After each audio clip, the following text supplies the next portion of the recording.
Hey, it's Jordan with Status Quo. Happy to be joined by Amanda. You live about an hour outside of Asheville, North Carolina. Everybody on TV is seeing Asheville and the horrifying images of just the whole community seems like it's underwater. But this is spread far and wide. Hurricane Helene's devastation in Asheville and further out.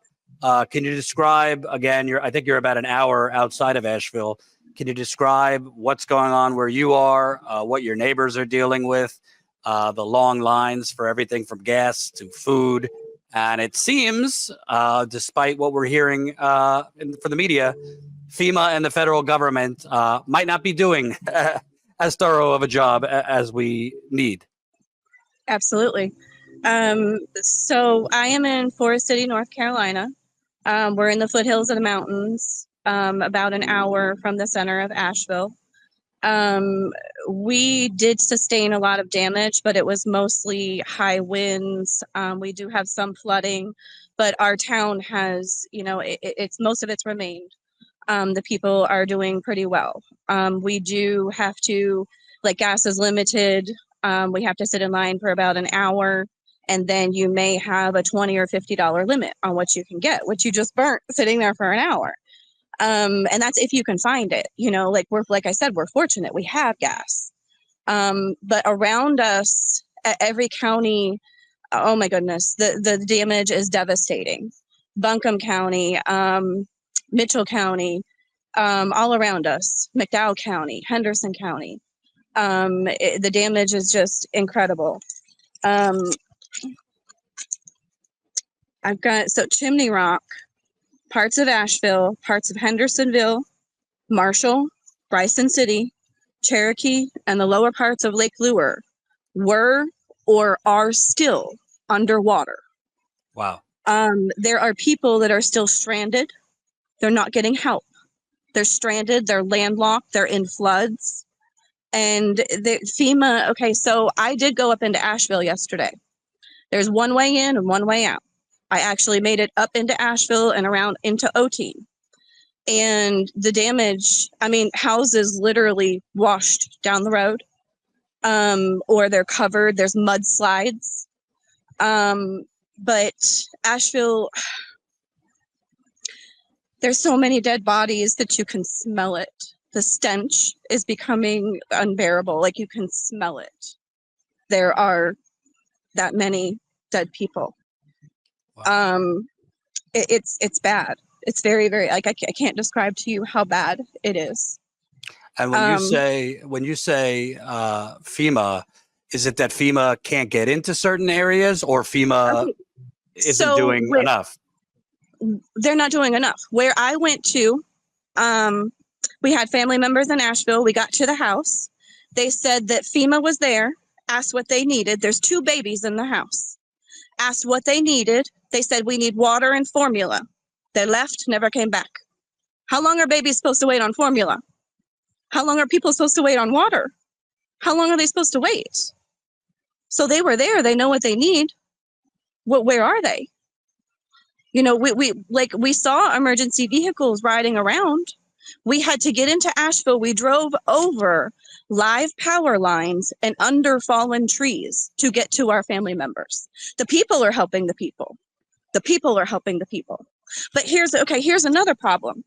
So they're telling people to donate to FEMA, not to bring supplies in, to donate to FEMA, and FEMA's got it under control. That is not the case. FEMA does not have it under control. Like I said, there are literally people still in floods right now that cannot get out. There are people the people that did survive, they are in shock. They are traumatized. They watch their family members, they watch their neighbors die. We need help desperately. In addition to the horrifying images of the dead bodies and the smell that you described, it sounds like there's also a lot of people still trapped. Yes, that's a big problem.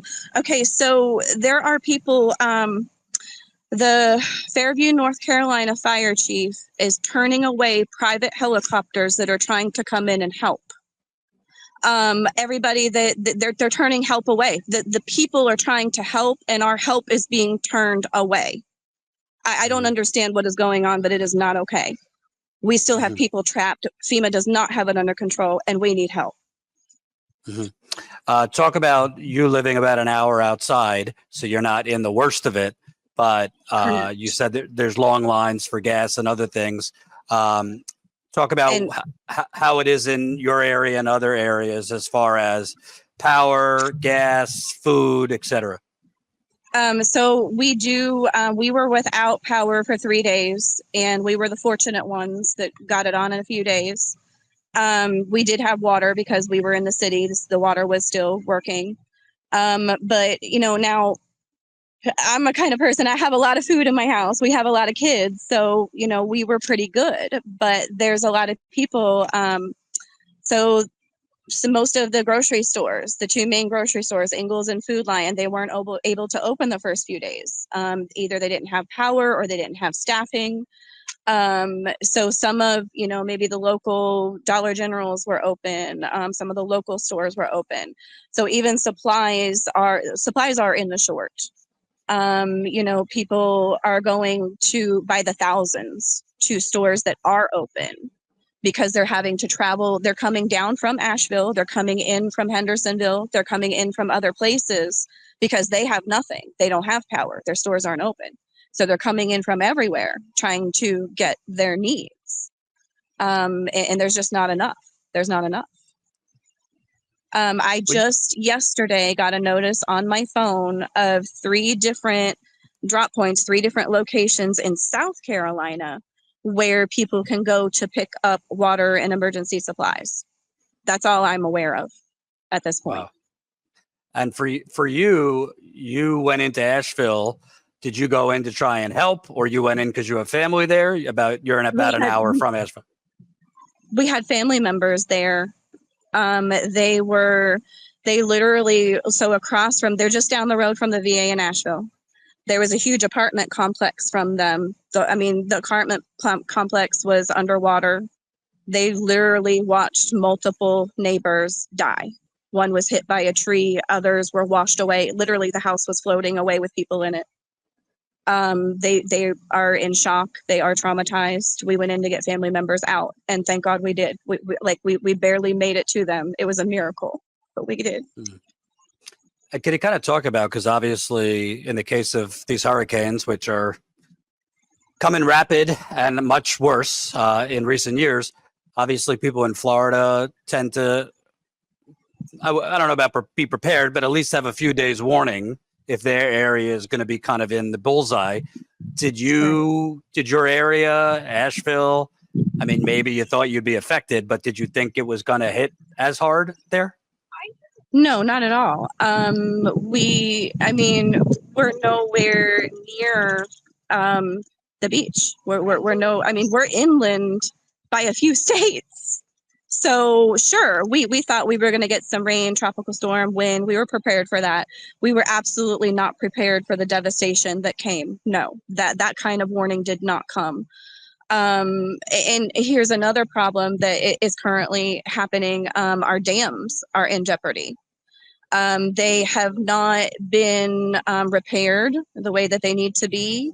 Now, all of the debris from the homes, from people, from everything is starting to put pressure on our dams. So there are still areas that are currently in danger of still possibly being flooded because of these dams. Yeah, absolutely.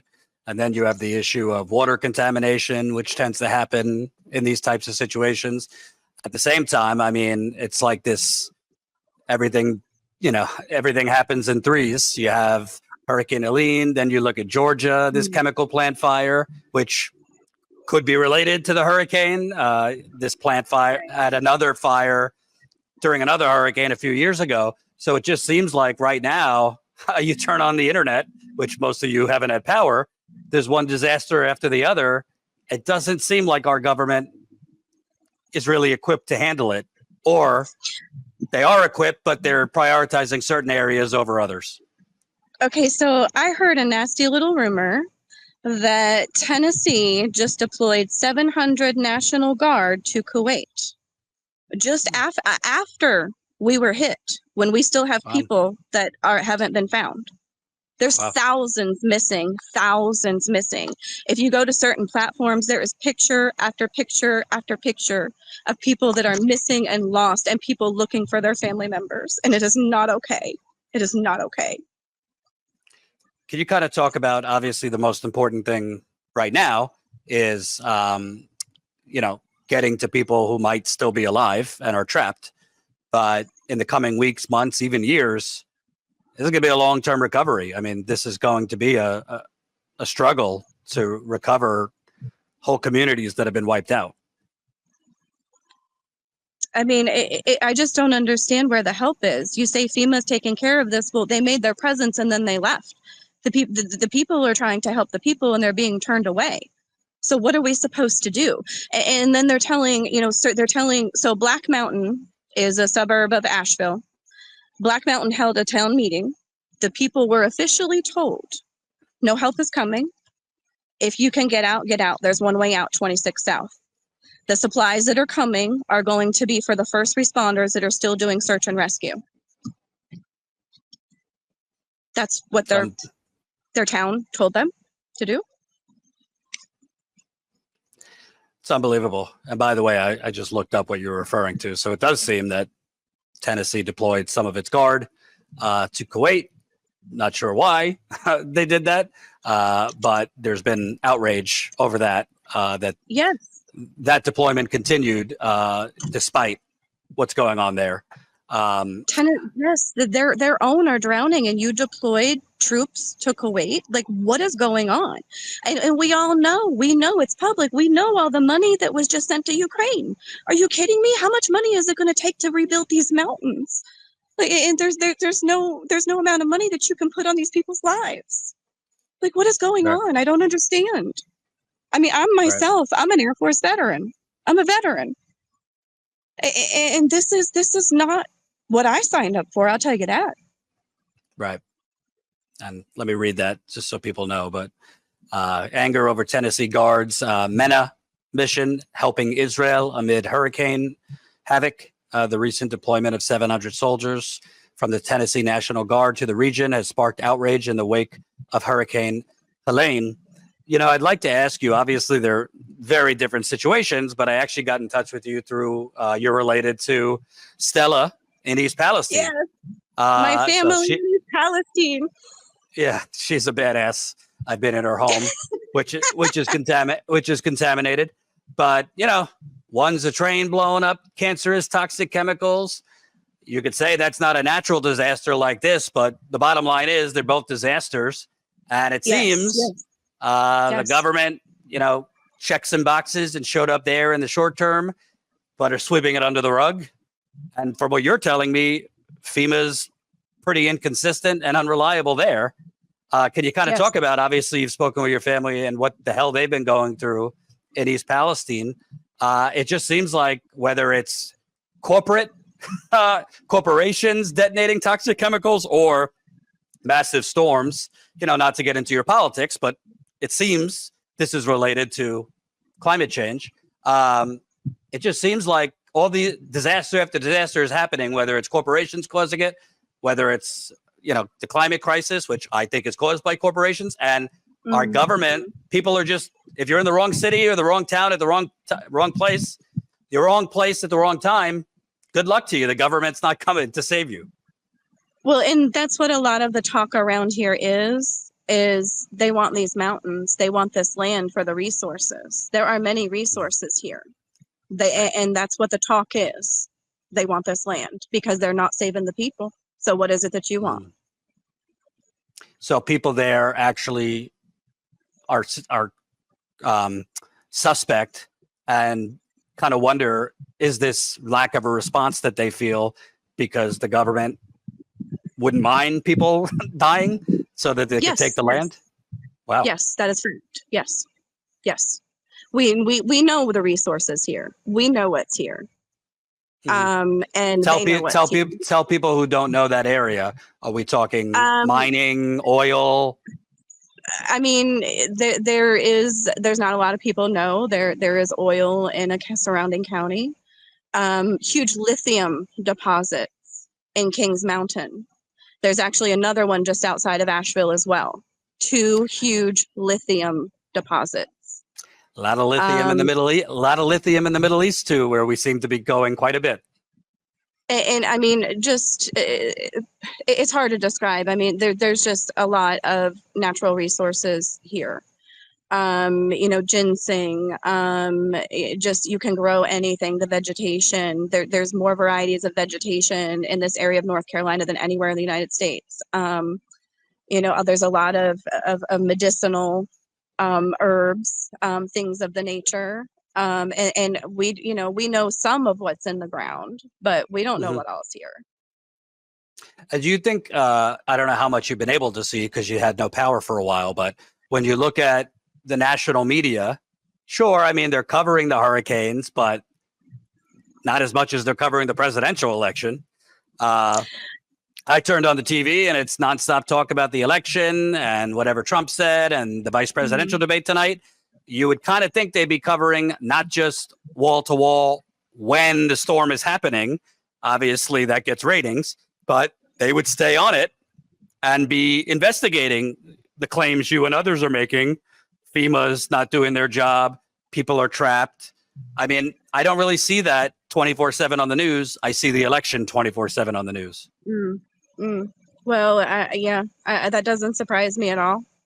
That doesn't surprise me. I mean, every kind of disaster that you all cover, that seems to be the case, right? Smoke screen over here, but we're not talking about what's really going on. And I do have to take a moment to thank you guys so much for what you do. I mean, I was getting my news firsthand from you guys about my family because there was so much going on. I mean, yeah, they would let us know a little bit, but they couldn't keep us constantly updated. Right. And we're getting news about everybody through you guys. Thank you so much, very much, for what y'all do. It's kind of crazy to me. I'm not saying this to pat ourselves on the back, but I can't tell you how many times I cover a story somewhere. Let's just say, I don't know, East Palestine or wherever, and I see in the comments, I live like 10 minutes away from here and I didn't know this was happening. My local media is not even covering it. I mean, It's just crazy. It's just crazy, the kind of desert of information some places. Lastly, just talk about, obviously you live an hour there, but what should people know that isn't being shown on the news, particularly in Asheville? I mean, the way you described it about dead bodies that you could smell, people trapped. What do you want people to know? There's information out there. There's actually a story on a platform, the Double T platform. I don't know if I could say it or whatever, but there's stories on there. This man was delivering supplies up to Asheville, particularly the Swannanoa area. And he described, as the water was receding, there were piles of bodies, including children. The smell was foul. He went home and he checked himself into a mental institution. Jesus. His story is on the media. It's on platforms. You can find it. That's how bad it is. Wow. I just, there's mudslides, there's floods, there's downed power lines. People don't have supplies. And FEMA made an appearance and left. They're not. There's no. The people are rescuing the people. I did see some search and rescue, but I'm not seeing FEMA. And I was in Asheville. I was in Asheville. I was up in the disaster area. I've been to Asheville. My sister lives in Lake Lure. I've been in contact with people all over. Gotcha. Well, we'll stay on it. I appreciate you telling me what's going on and from your eyes, because you saw it. And we'll definitely keep in touch with you. Yeah, and if you guys look, I TikTok, that people are taking a ton of actual footage and showing. And I have a couple of pictures that I can send you, but it's just the damage is incredible. Absolutely. Thank you. I appreciate it. Take care. Thank you so much, Jordan.